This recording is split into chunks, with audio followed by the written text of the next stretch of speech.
Oh, but it's not real, but it's fake, but it's not real. Except we really don't have the ability to say that. Science is about eliminating what's not accurate, as opposed to defining empirical things that we can separate as unchangeable fact. Of course, I'm discussing and talking about here the crazy artifacts that are coming out of Mexico. If you haven't seen or heard of these yet, we're talking about artifacts that predate any archaeological dig so far. And they also have a cross-cultural relevance, which is kind of freaky because we're digging Egyptian and Mesopotamia things out of Mexico from before Egypt or Mesopotamia, which is a head scratcher, I know.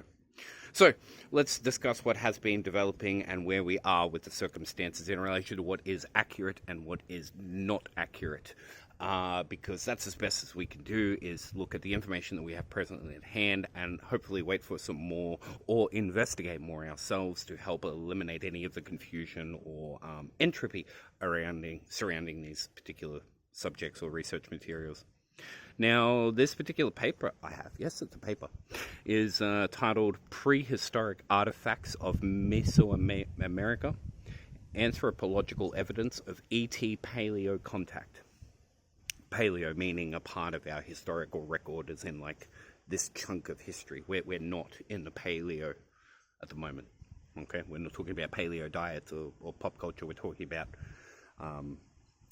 timelines and evolutionary science and journal literature and things like this. So when we're talking about paleo, we're talking about an era of time during the development of what we consider to be the ground or the earth. Okay, so this was published in May this year by Trevor Hawke, and I'll read a couple of points and parts out of it. It's a 65-page document. I'll provide the link for it in the description, of course, as well as some other relevant bits and pieces. However, the abstract hits it off very nice and clearly by starting with, this study provides a multi-analytical characterization of the Aztlan, I don't know if I'm saying that correctly, it's spelled A-Z-T-L-A-N, Aztlan, guessing, Aztlan, I'm not sure. We'll figure that out as time goes on. Of the Aztlan collection, an extensive assemblage of over 10,000 artifacts representing a previously lost material culture of Mesoamerica. This is a previously lost culture, one that isn't ones that we have previously identified. Manufactured from sophisticated or low-temperature anthropogenic geopolymers, these specimens exhibit a level of material engineering previously unattuned to the regional prehistorical record. C14 AMS radiocarbon dating, I'm guessing that's the exact particular radiocarbon dating process. C14 AMS radiocarbon dating of organic inclusions within the ceramic matrix yields a chronicle age of 8,570, give or take more of 30 BP. I'm quite sure. Maybe somebody can add some context in the comments for that one. Establishing a definitive mid-Holocene provenance. Mid-Holocene. I wish my paleo research was up to scratch on being able to give you specific information upon the ages and the gaps of periods of time that these are. I don't have them at hand either. I'll add the reference in the comments section for the Holocene period, mid-Holocene provenance, because this is before us, like as civilized people. Like we might have been here, present, throwing sticks and creating fires uncontrollably, pretending that we are stronger and better because we can kill more people or light bigger fires. But characteristically, this is a period of time when humanity was absence of what we consider to be evolution, or evolution in the sense of civilization. The evolutionary process of humanity is well underway. We are in the process of well and truly leaving what we might call the great ape family and creating our own recognizable genus, homogeneous genus, whatever you want to call it. So there's a couple of parts and pieces in the introduction. Oh, sorry, I'm not finished yet, because this is the big part. The Holocene provenance, okay? Now, the abstract finishes by saying, this collection serves as a unique anthropological record of extraterrestrial paleo-contact, evidenced by explicit iconographic narratives, while currently remaining non-ascensioned by traditional institutional bodies, as in the universities are still yet to jump on board. The sheer scale and empirical consistency of the Aztlan artifacts necessitate a fundamental re-evaluation of established prehistoric timelines and cultural origins. Yeah, cultural origins, like Egypt didn't originate in Egypt. That's a really bizarre concept, that one, isn't it? But if you're no stranger to these subjects of alternative histories to the planet, it's not a far out there concept. It's only a far out there concept if you have only been exposed to Western education in the form of state-run institutional doctrine, or what we call education. So the paper goes on in 65 pages talking about the materials and methods, where these things are being found, with published photos and everything else like that. So you can see some of the caves that they're digging up in some of the remote sites that they're going to. Okay. You can also see some of the artifacts and things that they've done work on. This is one that we're going to briefly be discussing. This was a disc, as you can see, held in a hand. You can see the size of the hand gives very perfect context to the size of the disc, about this thick. You know, it's got multiple layers in the middle, looks like all sorts of nestled pieces all nestled together. Artifact A, this is being called, of the Aztlan Research Group. This artifact is a hallmark example of the complexities present within the greater Aztlan collection. This mosaic is a complex assemblage of unique materials. Unique materials.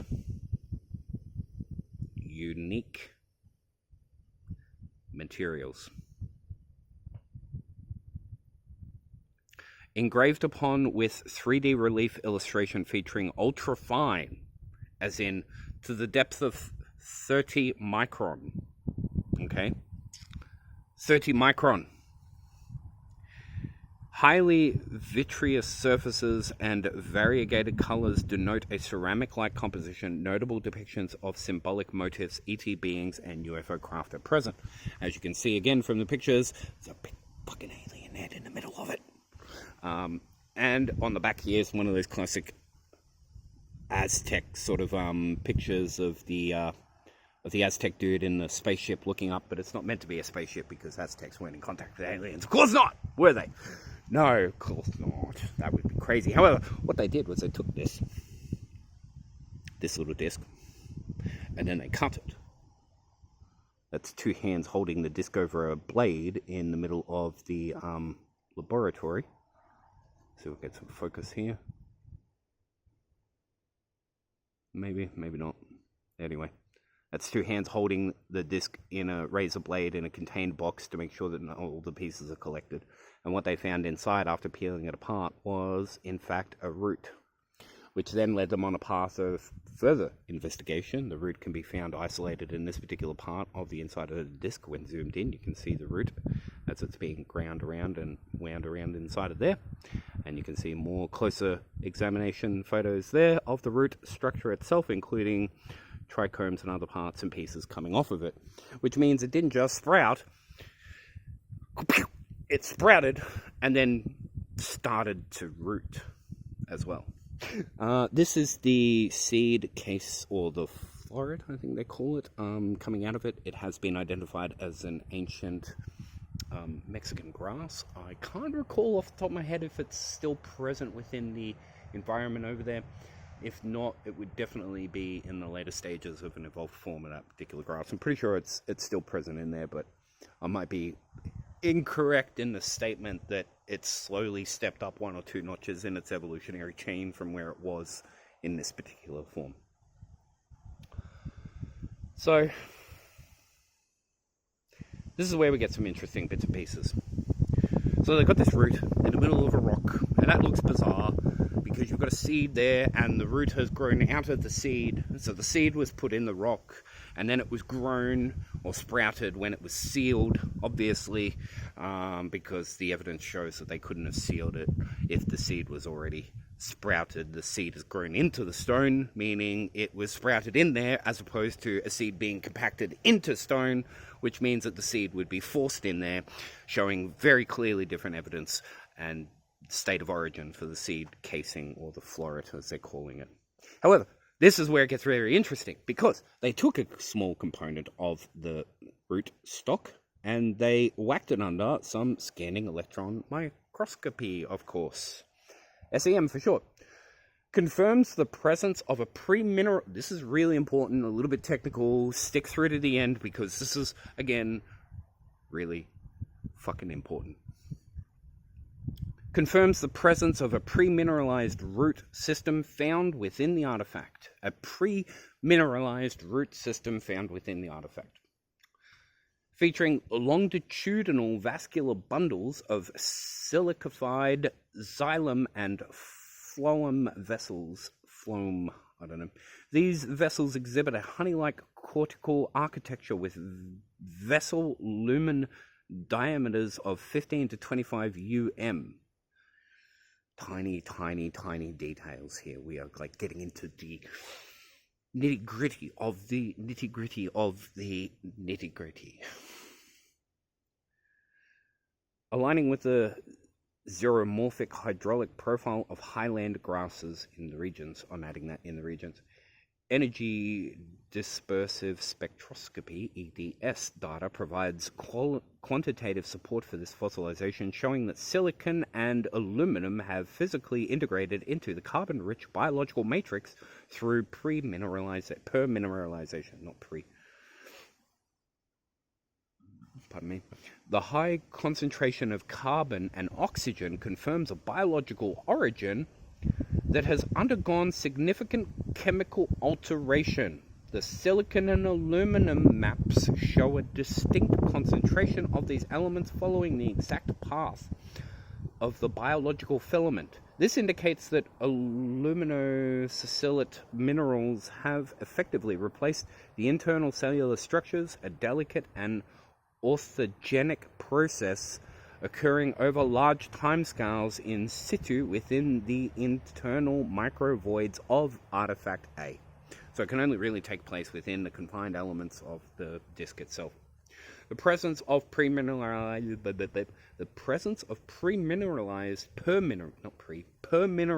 root system within the internal microvoids of the mosaic composition of artifact A suggests a complex multi-stage history that defies modern replication.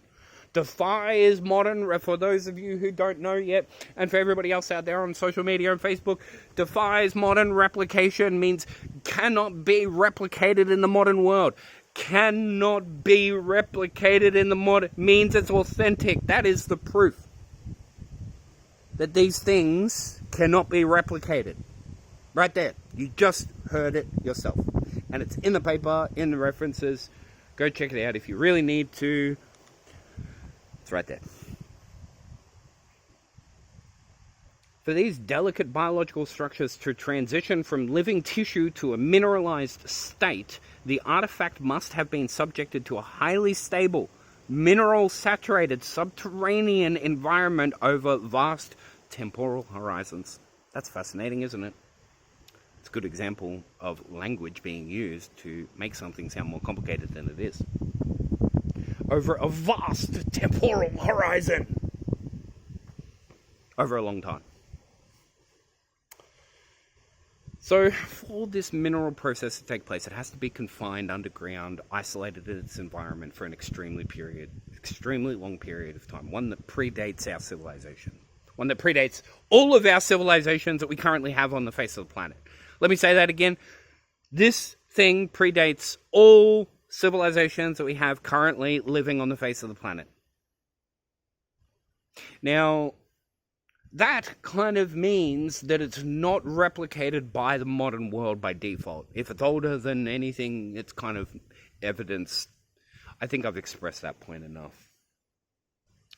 The migration of groundwater through the artifact's internal matrix likely activated dormant organic material, creating a localized micro ecosystem protected from the external atmosphere. This isolation provided the necessary anaerobic conditions, as in no air,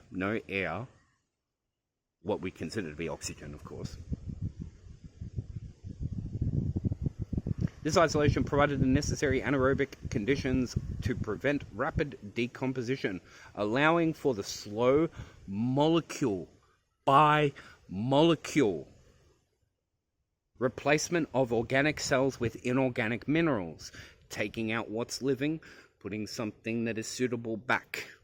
This is an entire process that's been done, single unit by single unit by single unit.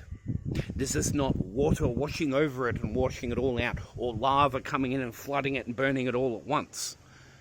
Unit by unit by unit means not all at once. That's a long time. There's a lot of freaking microns down there. That's a long time. Such a transformation is not an instantaneous event, but a secondary geological... Sorry, I might have skipped a part. No, that's good. Such a transformation is not an instantaneous event, but a secondary geological process that necessitates undisturbed burial for centuries, if not millennia. The structural integrity of the fossilized roots interwoven with the artifact's internal components demonstrates that this biological growth is intrinsic to the specific history rather than a superficial addition. So either we have 1,000-year-old Mexicans who are able to predict the future and tell that this is going to be the hottest fucking thing in the world right now at this particular time, and then they left instructions for their generations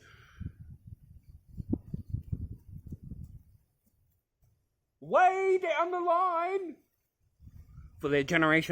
line, to dig them up, to not lose the locations, to not do anything with them, to leave them there. Don't tell anyone to dig them up and keep an eye on them or sell them because everybody's fucking desperate for money. Right? Tomb Raiders and everything. And yet somehow they had the intelligence to hold that off and dig it up right now, even though it's fake. If that's the case, then I vote for these guys to be runners of the world, because that shows a level of intelligence that's missing from mostly everyone around the world right now. If these guys are faking it, we have discovered the most intelligent species of people on the planet. And that's not you or me. Mexicans. Amazing people. Amazing people who are able to fake artifacts millennia of years old. Millennia. Are able to put roots inside of rocks and make them grow just so they can fake it for you. Get your money. You know, the money that could be printed, that doesn't actually have any value. Fiat currency. Makes total sense. Makes total sense. Absolutely. Like, obviously they're fake. Obviously. Because aliens aren't real. Clearly. So when we see something like this, we clearly know that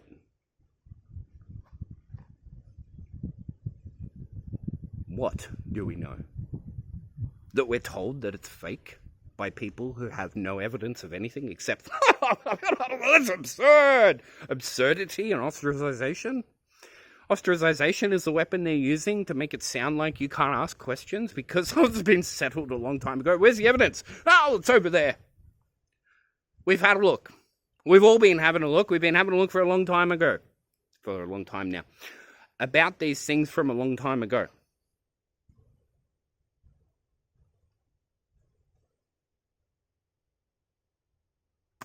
Unbelievable. So the scanning electron microscopy of the root itself shows evidently that this is not a replicated experiment used to deceive the public.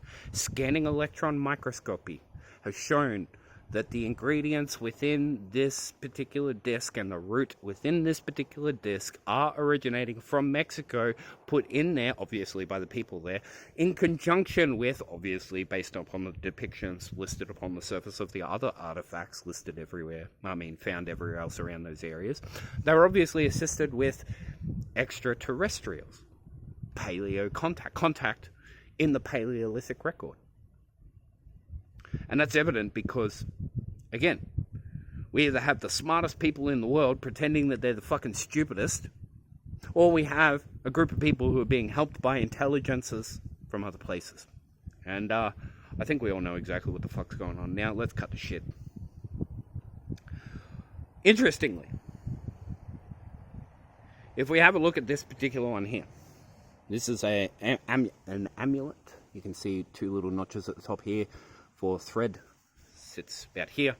I don't have the exact measurements of it. Titled Artifact B. Now, this one is a very, very interesting one that we're going to touch on very quickly because it brings up another engineering point that you can't fake, that is completely disabling all of the bullshit narratives that people are talking about with these things. And I mean, the bullshit ones that aren't real and have no weight. No pun intended. You'll see what I mean in a moment. Artifact B of the Aslan Artifact Research Group is a mask-like pendant featuring 3D sculptural elements, including the prominent ET face upon the front side, as well as incredibly precise, symbolic, and illustrative surface engravings at the curved facial perimeter. The backside of the artifact features a dimensionally complex 3D relief engraving depicting a priest-like human figure in the presence of an extraterrestrial being holding an infant. These beings are all encompassed inside of a rattlesnake illustration. Beyond the precise artistic elements exhibited on Artifact B, the physical characteristics present upon the artifact's surface are insightful as the nature of the material's composition, specifically in regard to the glaze-like surface enamel. Artifact B possesses a distinctly vitreous green surface with a definitive interfacial boundary. Okay, you can see that it has a slight green tinge to it. Okay. It's a very natural green, not artificial dye green, so you're thinking like... Anyway. Beyond the precise artistic elements and thickness relative, okay, so... Green boundary. Total core material characterized by the red. So, all of the green surface enamel is being contrasted with this... core material characterized by a red-colored ceramic-like composition. This surface enamel exhibited in Artifact B is strikingly similar to the colors present in ancient Egypt faience, F-A-I-E-N-C-E. Might be pronouncing that incorrectly. Faience ceramic artifacts. Egyptian faience is the world's most ancient ceramic traditions, recognized for their distinct chemically engineered self-glazing behavior and famous Egyptian blue color. The world's most ancient ceramic traditions are being replicated here. The world's most ancient ceramic traditions. Again, not the world's most recent ceramic traditions designed to make people think that they're ancient, just so that way they can pull a fast one over the entire archaeological world. These aren't fake. The erosion patterns featured upon the front side of Artifact B provide additional forensic signatures of distinct chemical gradient inherent to the artifact's material composition. These ceramic-like physical features present in Artifact B are atypical of carved geological stone, as natural stone does not possess such chemically variegated surface enamel unless it has been chemically treated, as in taken through a very specific cultured process. They didn't just get it, put it in water and then wash it. They had a specific material that they put on it, they used to seal it.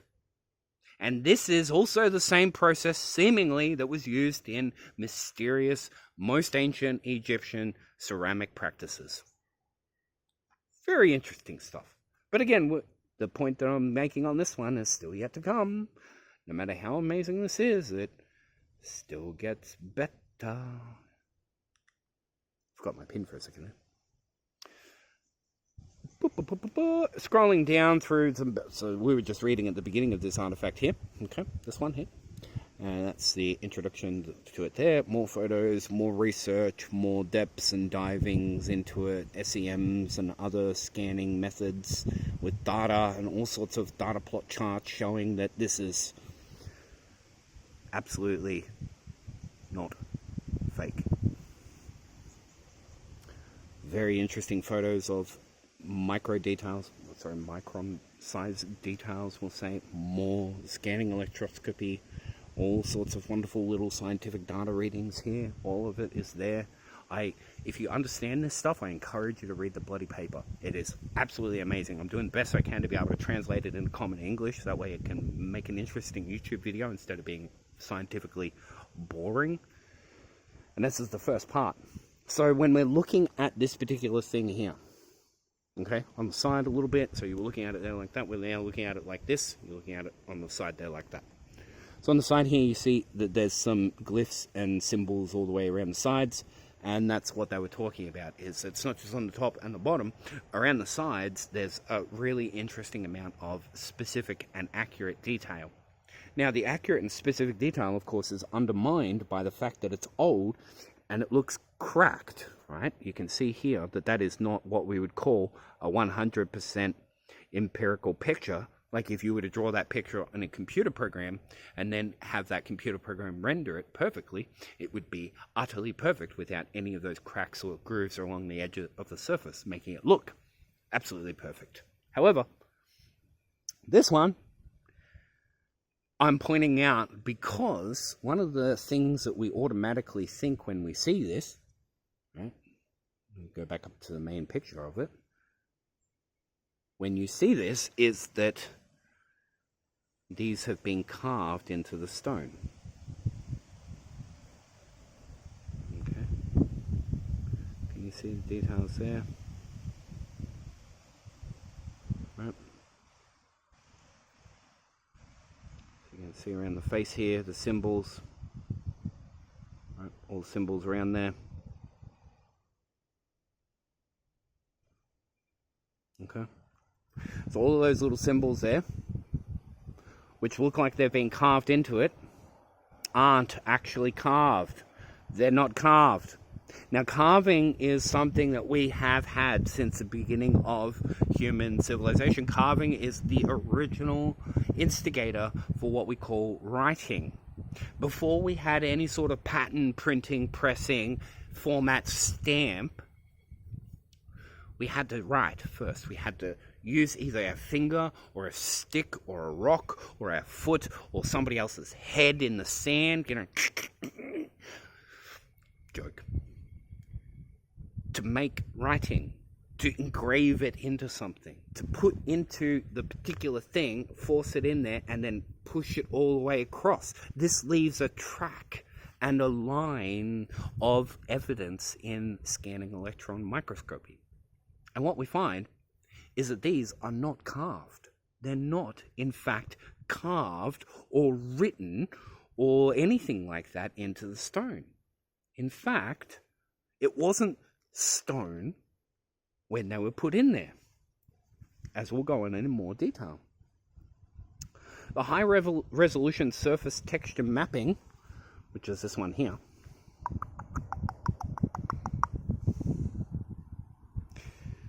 of the engraved features on Artifact B provides irrefutable evidence of a sophisticated multi-stage, again, multi-stage meaning people can conceive of ideas, abstract thought, time processing, conclusional evidence, assumptions, perceptions, like what are people going to think of when this is done? Is this going to achieve what we want? These are all psychological, behavioral patterns that we've never associated with people who throw rocks, tie leaves around their bits and pieces, and then shit on each other in endless war over the biggest mud pit in the fucking region. This is, again, when humanity is meant to be at our worst. We have a multi-stage process for dealing in pottery that is better than anything that we have today. You know, that might be a big statement, but it's very specific how I make that statement. And people could say that the pottery nowadays is better. In certain ways it is, but that's not the way that I'm making that statement. Without getting into the details of semantics, let's keep moving on. Multi-stage low temperature manufacturing process. And this was the big one for me. Low temperature. Again, this means that they made the engravings before it hardened. In the context of geopolymer rheology, RHEology, this profile indicates that the engraving stylus was applied to the material during the gel stage of polycondensation. The specific physical state allowed the material to exhibit Bingham plastic behavior wherein it possessed a definite yield stress, sufficient to retain the geometry of the displaced volume without gravitational slumping.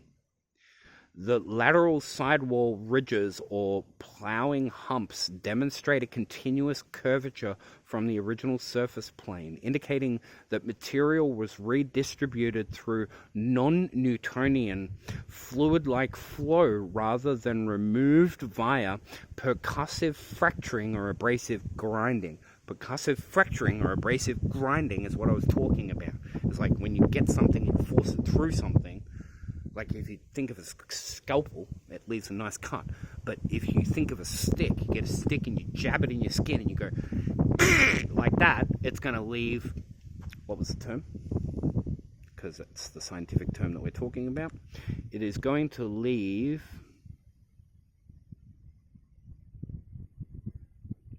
percussive fracturing or abrasive grinding, especially in hardened surfaces like stone, right? Had the artifact been engraved in a hardened or kiln-fired state, the interface would exhibit conchoidal scarring and microchipping instead. The sidewall profile reveals a smooth, smear-like texture indicative of high viscosity displacement. The extrapolated internal width of the groove, at about 180 UM, is the maximum penetration depth, with the maximum penetration depth of 35 UM, constrain the stylus to a precision instrument with a tip radius of about 60 to 65 UM. Tiny. Absolutely tiny. Given these dimensions and the observed striations within the trough, the stylus tool is highly consistent with an obsidian blade or a precision-napped microlith. Obsidian, being a natural volcanic glass, can be flaked to achieve an edge radius significantly sharper than modern steel, allowing it to penetrate the semi-cured polymer material with minimal frictional resistance. I love how people do this. Like, we're talking about a cultural civilization who has this amazing fucking geopolymer knowledge. They make up their own unique materials. They move and coat and protect these materials using a highly specific process that is really fucking awesome. And then with these hugely intellectual people, they go, but how did they do it? Well, the tool that they required would probably be really, really tiny, and because they were fucking idiots with sticks and fire and mud, it's probably an accident. Like how you get volcanic glass and it breaks apart and you get spearheads. And that's the reason why we use volcanic glass as spearheads, is because we didn't understand how to make complicated things. Except this insult of intelligence for our prehistoric fucking parents completely negates the fact that we're talking about something that would require the tools to be able to do it. Yes, you can pick up the tools from anywhere. Yes, you can pick up fucking tiny things from anywhere around you. Yes, you can find it in amazing substances like volcanic glass. Yes, that's very evident and obvious. And without anything else, clearly the only way that it would happen, except we have something else. We have something else that says clearly there was things here that we weren't aware of. So we can't say, well, there's a shit ton, like there's a whole pile of this over here that we're completely unaware of. But this right here, we know what the fuck that is. Don't ask any questions about that. It was fucking volcanic glass. There's no other way that they would have been able to get something that small. So shut up. Except that's the same bullshit we've been dealing with this whole entire fucking time. I have a question. Shut up! No, it's a really serious, legitimate question based upon the information you... Shut up!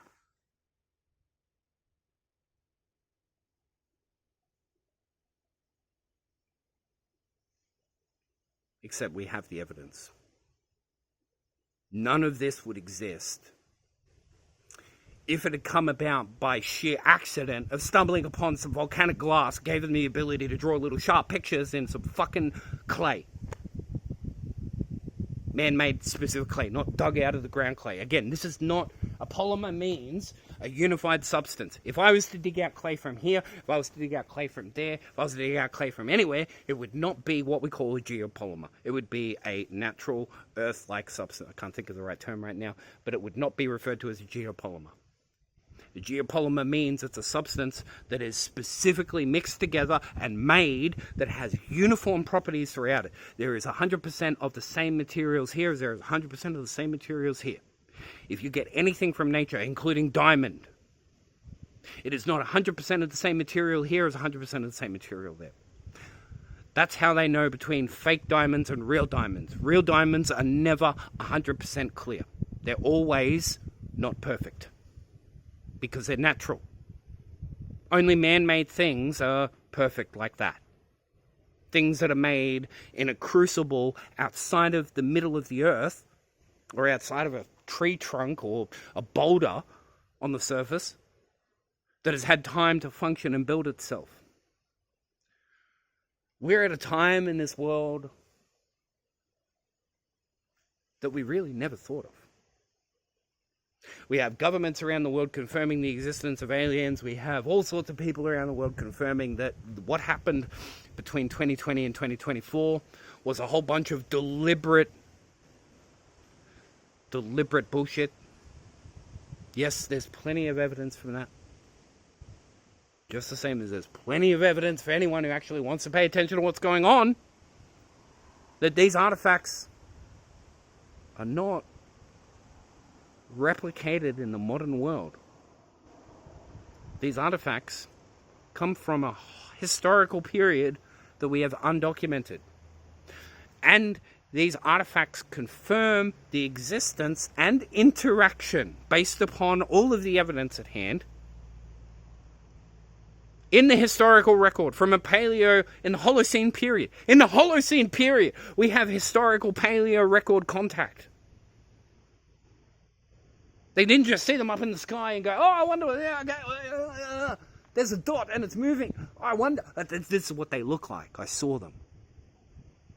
This is what they do, and this is how they do it, and this is the size of their ships and everything else, and they have these things called ships, and they have these space helmets, and they have all of these technologies, and they do things like put things on stuff and put electrical in things, and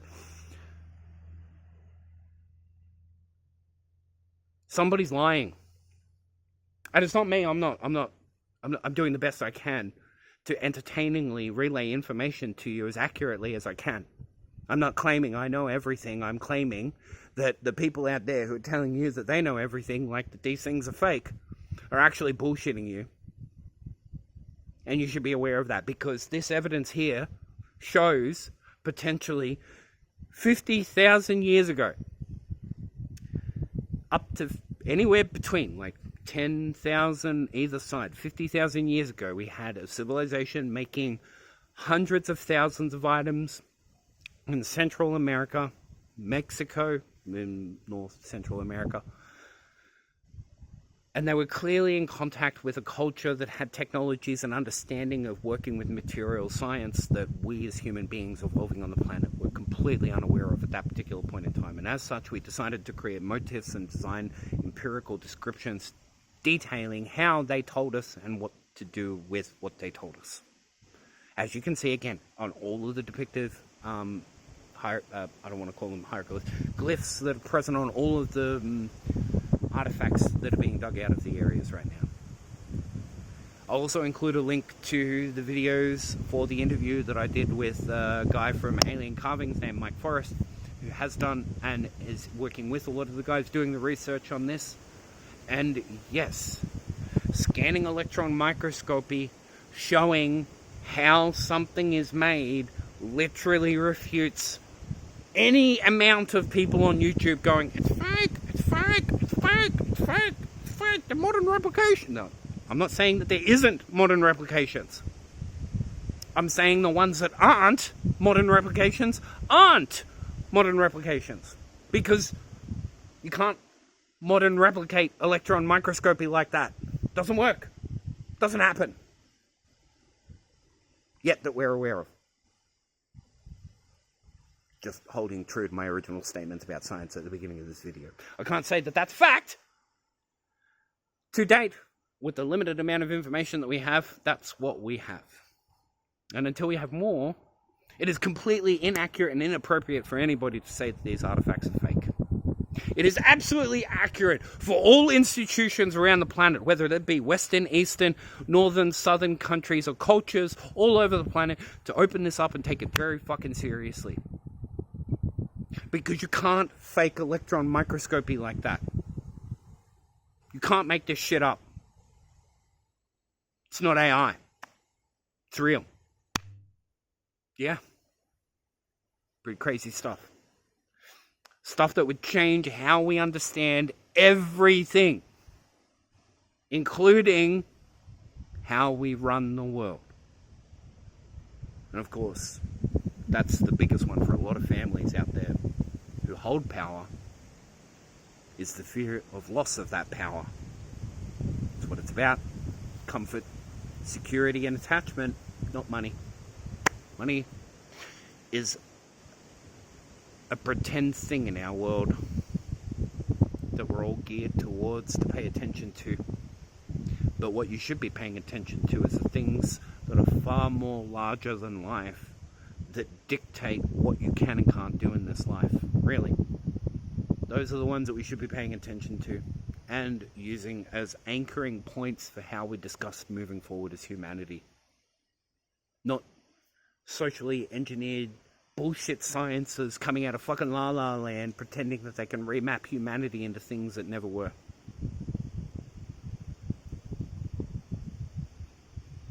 There is a wonderful world out there.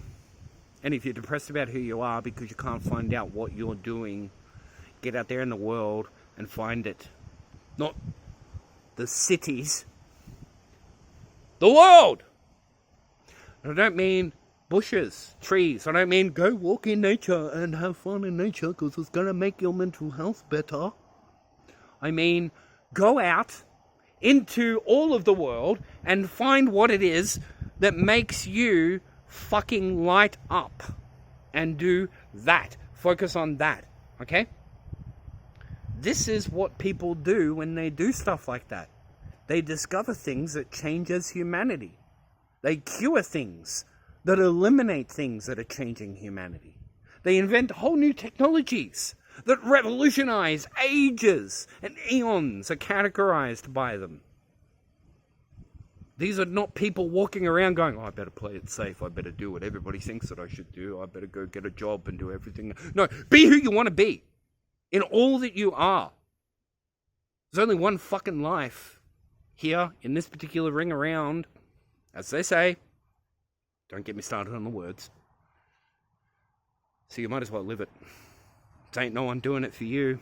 There's no one else that's going to do it like you, or for you, or by you, or with you.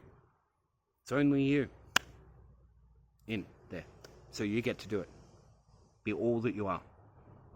And when you do that, you will see fucking magic rolls out everywhere. What we call magic, and I'm not talking about Hollywood bullshit. I'm not talking about fucking woo-woo la-la bullshit. This is very real. This is very grounded, and this is very accurate. And it's something that can be taught, understood, and replicated around the world. This is an integration of all things coming together at the forefront of where we are in the world right now, because that's what we need. Reintegration. Not reintegration with this and ostracization of that. Not reintegration with this and ostracization of that, because that's fake. No, we need to understand everything in relation to everything. We can't cut any of it out. We need to understand it all. Before we can do that, we actually need to open it all up and answer the questions that we've all been asking.